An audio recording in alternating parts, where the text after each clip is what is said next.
4500 साल पहले एक अद्भुत, रहस्यमयी और विश्व की सबसे उन्नत सभ्यताओं में से एक सिंधु घाटी सभ्यता अचानक गायब हो गई।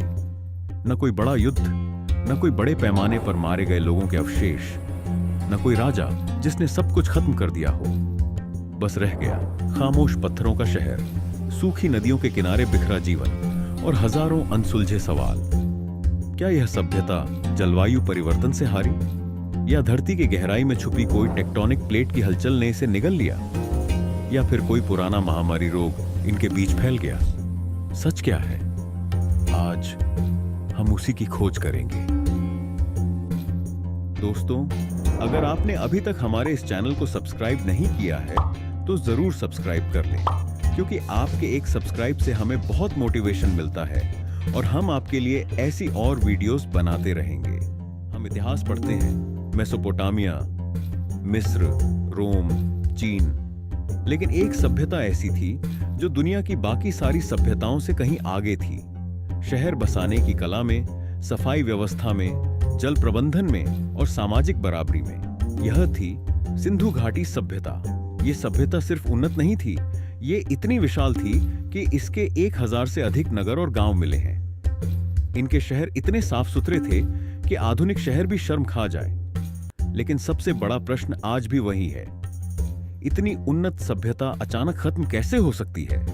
और आज हम बिना किसी मिथक, अफवाह या राजनीति के सिर्फ वैज्ञानिक प्रमाणों के आधार पर इस रहस्य का समाधान खोजेंगे। सिंधु घाटी सभ्यता की कहानी किसी एक शहर की कहानी नहीं है। यह कहानी है नदियों की। पश्चिम में सिंधु नदी और पूर्व में घग्गर हाकरा नाम की नदी। कई वैज्ञानिक अध्ययन बताते हैं कि यह वही नदी है जिसे प्राचीन भारतीय ग्रंथों में सरस्वती कहा गया है। यह क्षेत्र हजारों वर्षों से उपजाऊ रहा। यहीं आज से लगभग 7000 वर्ष पहले एक छोटा सा गांव उभरता है, मेहरगढ़। यहाँ के लोग सबसे पहले खेती करते हैं, गेहूं, जौ और पालतू पशुओं की देखभाल। ये वही शुरुआती लोग हैं जिनकी मेहनत और ज्ञान पर आगे चलकर पूरी सिंधु घाटी सभ्यता खड़ी होती है। लगभग 2600 ईसा पूर्व दुनिया के नक्शे पर एक बड़ा बदलाव दिखाई देता है। छोटे छोटे गांव मिलकर बड़े नगरों में बदलने लगते हैं। मेसोपोटामिया और मिस्र भी जरूर उभर रहे थे, पर शहर बसाने की कला में सिंधु घाटी के लोग उनसे कई कदम आगे थे। इनके हर शहर में एक जैसी बातें दिखती हैं। यह किसी एक शासन की नहीं, बल्कि एक पूर्व निर्धारित योजना की निशानी है। हर सड़क बिल्कुल उत्तर दक्षिण दिशा में जाती है। हर ईंट एक ही आकार और एक ही अनुपात की, 1, 2 और 4 का अनुपात। हर घर के बगल में सार्वजनिक कुएं, हर मोहल्ले से होकर जाने वाली भूमिगत नालियां, ऊपर रहने की जगह, नीचे साफ सफाई और पानी निकालने की व्यवस्था। ऐसा शहरी डिजाइन सिर्फ हमारी आधुनिक दुनिया में ही दिखता है, पर ये लोग इसे 4500 साल पहले बना रहे थे। दुनिया की हर बड़ी सभ्यता में राजा था। मिस्र में फैरो, मेसोपोटामिया में शक्तिशाली राजा। लेकिन सिंधु घाटी सभ्यता की सबसे दिलचस्प बात यह है, यहां किसी राजा का नाम नहीं मिलता। न कोई विशाल महल, न कोई राजसी समाधि, न कोई ऐसा मंदिर जो किसी शासक की शक्ति बताए। तो शासन चलता कैसे था? कई आर्कियोलॉजिस्ट का मानना है कि यह दुनिया की पहली बड़ी सभ्यता थी जहां सत्ता एक ही व्यक्ति के हाथ में नहीं थी। शायद यह समाज गांवों और नगरों की परिषदों द्वारा संचालित होता था, एक तरह की सामूहिक व्यवस्था जिसमें सब लोग बराबर थे। सिंधु घाटी सभ्यता सितारा व्यापारिक शक्ति थी। ये लोग तांबा, मोती, कपड़ा, कीमती पत्थर, मसाले और अनाज का व्यापार बहुत बड़े पैमाने पर करते थे। इनकी एक सील जिस पर पशु और प्रतीक बने होते हैं, बाहर के देशों में भी मिली है। ये बताती है कि समुद्र के रास्ते आज के ओमान, बहरीन और मेसोपोटामिया तक इनका व्यापार सक्रिय था। लोथल में मिला बंदरगाह इस बात का सबूत है कि समुद्री यात्रा इनके लिए नई नहीं थी। इनके मोती आज भी दुनिया में सबसे बेहतरीन कहे जाते हैं। इनकी तौलने की पद्धति इतनी सटीक थी कि आधुनिक विज्ञान भी उसकी तारीफ करता है। इस समय तक सिंधु घाटी सभ्यता एक पूर्ण महासभ्यता बन चुकी थी। 1000 से अधिक बस्तियां, दुनिया के सबसे बड़े शहरों में गिने जाने वाले नगर, साफ सुथरे रास्ते, उत्तम सीवेज सिस्टम, मानकीकृत ईंटों के घर, ऐसा समाज जहां विषमता, हिंसा या गरीब अमीर के बड़े निशान नहीं मिलते। यह सभ्यता अपने उच्चतम रूप में थी, दुनिया की सबसे शांतिपूर्ण और सबसे उन्नत नगर सभ्यताओं में से एक। लेकिन इसी के बाद धीरे धीरे एक ऐसा बदलाव शुरू होता है जो इस महान सभ्यता को भीतर से तोड़ देता है। नदियां बदलने लगती हैं, मौसम बदलता है, भूगोल करवट लेता है और फिर अचानक सारी सभ्यता मानो इतिहास से गायब हो जाती है। जब हम किसी सभ्यता की बात करते हैं तो सबसे पहले हम पूछते हैं, यहां रहने वाले लोग कौन थे? उनकी भाषा कैसी थी? उनका खान पान कैसा था? वो किसे पूछते थे? उनकी सोच, उनकी जीवन शैली कैसी थी? सिंधु घाटी सभ्यता के लोग इतिहास में सबसे रहस्यमयी माने जाते हैं। हमारे पास इनके विशाल शहर हैं, शानदार सीवेज सिस्टम है, सटीक तौलने की प्रणाली है, लेकिन इनकी आवाज आज तक हम नहीं समझ पाए। इनकी भाषा, इनकी लिपि आज भी एक अनसुलझी पहेली है। लाखों लोगों पर आधारित कई जनजातीय सिद्धांत बनाए गए। कभी कहा गया कि ये लोग पश्चिम से आए, कभी कहा गया कि ये ईरान की पहाड़ियों से उतरे, लेकिन 2019 से लेकर 2022 तक कई शोधों ने एक साफ तस्वीर दी। राखी गढ़ी में मिले महिला कंकाल की जेनेटिक जांच ने बताया ये लोग न तो पश्चिम एशिया से आए थे, न ही किसी घुमंतु जनजाति के डायरेक्ट वंशज थे। वे स्थानीय थे, भारतीय उपमहाद्वीप के मूल निवासी। उनके जीन में दक्षिण एशिया के बहुत पुराने शिकारी संग्रहकर्ता समुदायों की झलक मिलती है और थोड़ी सी जेनेटिक समानता प्राचीन ईरानी खेती समुदायों से भी दिखती है, पर यह मिश्रण भी यहीं दक्षिण एशिया में हुआ था। यानी यह सभ्यता किसी बाहरी द्वारा नहीं बनाई गई थी, इसे यहीं के लोगों ने बनाया और अपने दम पर इस धरती की सबसे उन्नत सभ्यताओं में से एक खड़ी की। आज तक दुनिया की कई रहस्यमयी लिपियां समझ ली गई। मिस्र की हायरोग्लिफ, मेसोपोटामिया की कीलाक्षर लिपि, पर सिंधु घाटी सभ्यता की लिपि आज भी एक रहस्य है। क्यों? इसके 3 कारण हैं। पहला, इनमें लंबे वाक्य नहीं हैं। जो भी चिन्ह मिले हैं वो सिर्फ 3 से 5 या 10 प्रतीकों तक सीमित हैं। दूसरा, किसी भी द्विभाषी शिलालेख का मिलना अभी तक संभव नहीं हुआ। जैसे कि मिस्र की लिपि को समझने के लिए रोजेटा स्टोन मिला था। तीसरा, ये प्रतीक किसी ध्वनि को दर्शाते हैं या किसी वस्तु को, इसका निर्णय आज तक नहीं हुआ। कुछ विद्वान मानते हैं कि यह एक लोगोग्राफिक प्रोटो द्रविडियन भाषा थी, कुछ कहते हैं कि यह एक चित्रात्मक लिपि थी, पर सच ये है आज तक कोई इसे पढ़ नहीं पाया। शायद इनकी आवाज हमेशा के लिए इतिहास में खो गई है। इनका भोजन इनके भूगोल जैसा ही विविध था।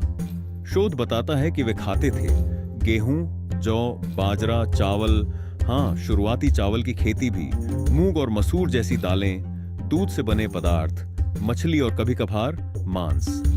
इनके बर्तनों और अनाज भंडारों में मिले अवशेष बताते हैं कि ये लोग बहुत संगठित तरीके से खेती करते थे। पशुपालन इनकी अर्थव्यवस्था की रीढ़ था। गाय, भैंस, भेड़ और बकरी का उपयोग भोजन और व्यापार दोनों के लिए होता था। और दिलचस्प बात, इनके शहरों में भूखमरी या कुपोषण के कम संकेत मिलते हैं। यह समाज समृद्ध था और भोजन का प्रबंधन बराबरी से होता था।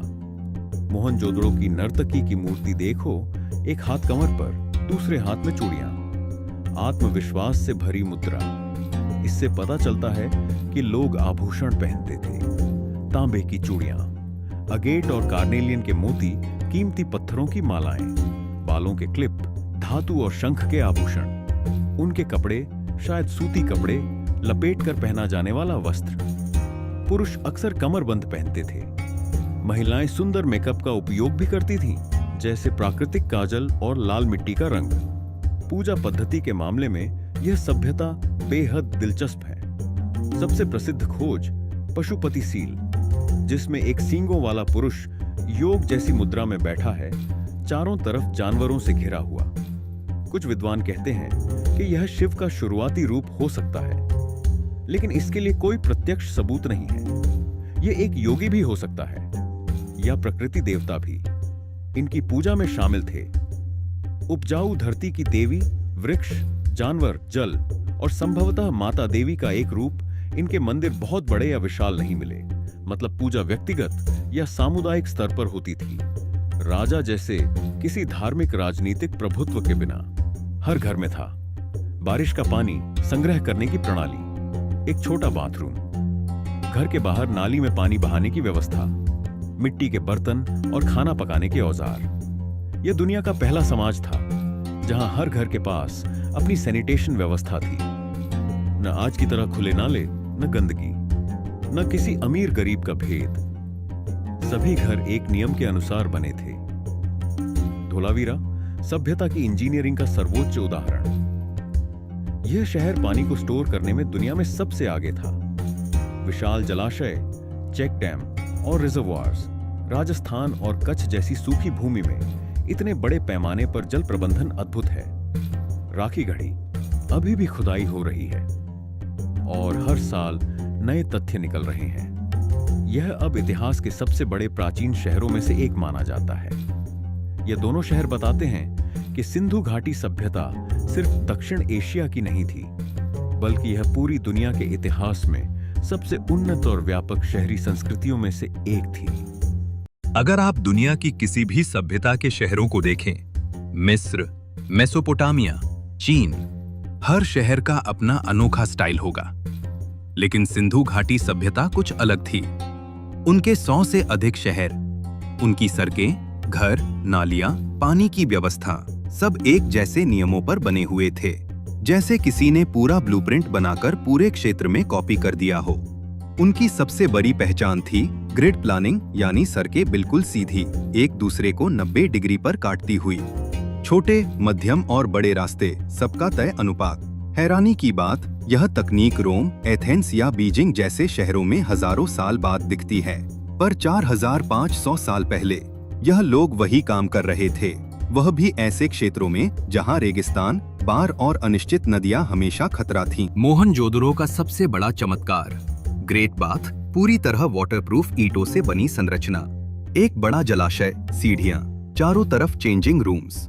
इतना एडवांस्ड जल प्रबंधन प्राचीन दुनिया में और कहीं नहीं मिलता। हर घर में एक बाथरूम, एक नाली, पानी को बाहर ले जाने का प्रबंध, और सभी नालियां बड़े ड्रेनेज सिस्टम से जुड़ी हुई। आज भी जब आप वहां खड़े होते हैं, ऐसा लगता है अगर कोई नल खोल दे तो पानी आसानी से बहने लग जाएगा। कच्छ जैसा सूखा क्षेत्र, जहां बारिश कब आएगी इसका कोई भरोसा नहीं, वहां धोलावीरा के लोगों ने बना दिए दुनिया के सबसे पुराने और सबसे बड़े जलाशय। Step well, reservoirs, check dam, एक एक संरचना इतनी बड़ी कि उसमें आज भी पूरा गांव पानी भर सकता है। यह कोई साधारण इंजीनियरिंग नहीं थी, यह सर्वाइवल के लिए बनी एक विज्ञान आधारित संस्कृति थी। हड़प्पा सिर्फ एक शहर नहीं था, ये एक व्यापारिक पावर हाउस था। यहाँ मिले विशाल ग्रैनरीज बताते हैं कि यहाँ अनाज का भंडारण और वितरण बड़े पैमाने पर होता था, और ये वितरण सिर्फ शहर के भीतर नहीं बल्कि दूर दूर तक फैले व्यापारिक नेटवर्क का हिस्सा था। मेसोपोटामिया से मिले अभिलेख बताते हैं वहां के लोग सिंधु घाटी को मेलुहा कहते थे, और मेलुहा से आने वाले सामान, कीमती पत्थर, लकड़ी, धातु बहुत मूल्यवान माने जाते थे। हैरानी की बात, कई मेसोपोटामियन सीलों पर सिंधु घाटी की शक्ल के लोग दिखते हैं। कुछ सीलें सीधे सिंधु घाटी से आई थीं। इसका मतलब यह सभ्यता अंतरराष्ट्रीय व्यापार में आगे थी। इनके तौलने वाले पत्थर इतने सटीक थे कि आधुनिक वैज्ञानिक आज भी दंग रह जाते हैं। हर वेट एक निश्चित रेशियो में बना हुआ, हर शहर में एक जैसा, हर व्यापारिक केंद्र में एक जैसा। इतनी यूनिफॉर्मिटी बिना किसी राजा के, बिना किसी साम्राज्य के आदेश के कैसे? यह समाज संवाद और सहमति पर चलता था। शायद दुनिया का सबसे बड़ा डेमोक्रेट अर्बन सिस्टम। इतने बड़े शहर, इतनी समृद्धि, इतना बड़ा भूभाग, लेकिन एक भी हथियार नहीं जो युद्ध के लिए बना हो। ना कोई सैनिक छावनी, ना युद्ध की भित्ति चित्र, ना जले हुए महल, ना कोई मृत शरीर जिसे युद्ध से जोड़ सकें। यह दुनिया की अकेली ऐसी विशाल सभ्यता है जहां युद्ध का सबूत नहीं मिलता। ये लोग व्यापार, शांति, तकनीक और समानता पर आधारित समाज थे। इतिहास की हर सभ्यता में राजा मिलता है, फिरौन, सम्राट, राजा, सेनापति। लेकिन इस सभ्यता में कोई महल नहीं मिला, न कोई राजा की मूर्ति, न कोई महल जैसा भवन। शायद यह साम्राज्य नहीं, बल्कि समुदायों का जाल था। हर शहर अपनी काउंसिल चलाता था। शायद एक शेयर्ड कल्चरल कोड था जिसे सब मानते थे। उनकी ईंटों का आकार एकदम स्टैंडर्ड था। हर ईंट एक ही रेशियो पर लंबाई, चौड़ाई, मोटाई 4-2-1। कौन तय करता था यह नियम? कैसे पूरे उपमहाद्वीप में एक जैसा रेशियो चला? यह मिस्ट्री है। लेकिन यह यूनिफॉर्मिटी बताती है कि इनके इंजीनियर्स बेहद डिसिप्लिन्ड थे। हर महान सभ्यता का अंत एक कहानी बताता है। मिस्र में युद्ध हुए, मेसोपोटामिया में आक्रमणकारी आए, माया सभ्यता में अकाल पड़ा। लेकिन सिंधु घाटी सभ्यता का अंत इतिहास की सबसे रहस्यमयी पहेली है। न किसी युद्ध का सबूत, न किसी बाहरी आक्रमण का निशान, न कोई भूकंप से गिरा नगर, न कोई जलकर खाक हुआ शहर। बस धीरे धीरे खाली होते घर, सूखते कुएं और मौन हो चुके शहर। कई वैज्ञानिक कहते हैं कि ये सभ्यता इसलिए नहीं खत्म हुई, बल्कि बिखर गई, क्योंकि जिस नदी के किनारे उनके शहर बसते थे, वह नदी धीरे धीरे मर गई। वैज्ञानिक अध्ययनों से पता चलता है कि सरस्वती जैसी एक विशाल नदी, जो आज घग्गर हकरा नाम से एक सूखी धारा के रूप में मिलती है, कभी बहुत बड़ी और बहती हुई नदी थी। लेकिन लगभग 4000 साल पहले हिमालय में टेक्टोनिक परिवर्तन हुए, नदियों का मार्ग बदला और धीरे धीरे यह नदी कमजोर होती गई। जब नदी गई तो खेत सूखे, फसलें घटी और लोगों को शहर छोड़ने पड़े। आधुनिक जलवायु वैज्ञानिकों ने मिट्टी की परतों में फंसे पोलन और कार्बन को जांच कर पाया। लगभग 2200 ईसा पूर्व के आसपास पूरे दक्षिण एशिया में मानसून कमजोर हुआ। लगातार कई वर्षों तक कम बारिश, नदियों में कम पानी, गर्म और सूखी गर्मियां। इस बदलाव को आज वैज्ञानिक कहते हैं 4 दशक लंबा सूखा। यह सूखा इतना बड़ा था कि खेतों की पैदावार गिर गई, लोगों ने शहर छोड़ दिए और धीरे धीरे सभ्यता टूटकर छोटे छोटे गांवों में बिखर गई। कुछ विद्वान मानते हैं कि सूखा अकेला कारण नहीं था। मोहनजोदड़ो में मिले कुछ कंकाल ऐसे स्थानों पर पाए गए जहां सामान्य परिस्थितियों में शव नहीं छोड़े जाते। कुछ वैज्ञानिकों के अनुसार कहीं किसी बीमारी ने अचानक मृत्यु की लहर ला दी होगी, लेकिन सबूत कम हैं और यह सिद्धांत सबसे कम स्वीकार किया गया है। फिर भी एक संभावना यह बनी रहती है, जब भोजन कम हुआ, पानी कम हुआ, तो रोग तेजी से फैल सकते थे। 20वीं सदी के कई इतिहासकारों ने दावा किया था कि उत्तर से आने वाली जनजातियों ने इन शहरों पर हमला किया, पर आज इसकी पुष्टि नहीं होती, क्योंकि कोई युद्ध स्थल नहीं मिला, कोई हथियार नहीं मिला, कोई किले नहीं टूटे, किसी बड़े दंगे या जनसंहार का सबूत नहीं मिला। अगर कोई बाहरी लोग आए भी तो उन्होंने शहरों पर कब्जा नहीं किया, बल्कि खाली होते शहरों को बस पाया। इसलिए आधुनिक वैज्ञानिक इस सिद्धांत को लगभग छोड़ चुके हैं। यह सभ्यता अचानक खत्म नहीं हुई, यह एक धीमी प्रक्रिया थी। 2600 ईसा पूर्व सभ्यता का सुनहरा दौर, 2200 ईसा पूर्व जलवायु बदलना शुरू, 2000 ईसा पूर्व व्यापार कम हुआ, 1900 ईसा पूर्व बड़े शहर खाली होने लगे, 1500 ईसा पूर्व छोटी छोटी बस्तियां बची, 1300 ईसा पूर्व सभ्यता समाप्त। यानी लगभग 1000 वर्षों में यह सभ्यता टूटकर गांवों में बदल गई। ये प्रश्न सबसे भावनात्मक है। क्या ये लोग अचानक गायब हो गए? उत्तर है नहीं, ये लोग मरे नहीं, बस बदले। नदी के किनारों से हटकर गंगा यमुना क्षेत्र में फैल गए, कृषि और पशुपालन को अपनाया, स्थानीय संस्कृतियों में घुल मिल गए। ताजा आनुवंशिक अध्ययनों से पता चलता है उनके वंशज आज भी भारतीय उपमहाद्वीप की आबादी में मौजूद हैं। हाँ, वह सभ्यता खत्म हुई, पर उसके लोग कभी खत्म नहीं हुए। कई भाषाविद कहते हैं कि दक्षिण भारत की कुछ भाषाओं में सिंधु घाटी के लोगों की भाषा की छाया आज भी मौजूद है, जो लिपि आज तक नहीं पढ़ी गई।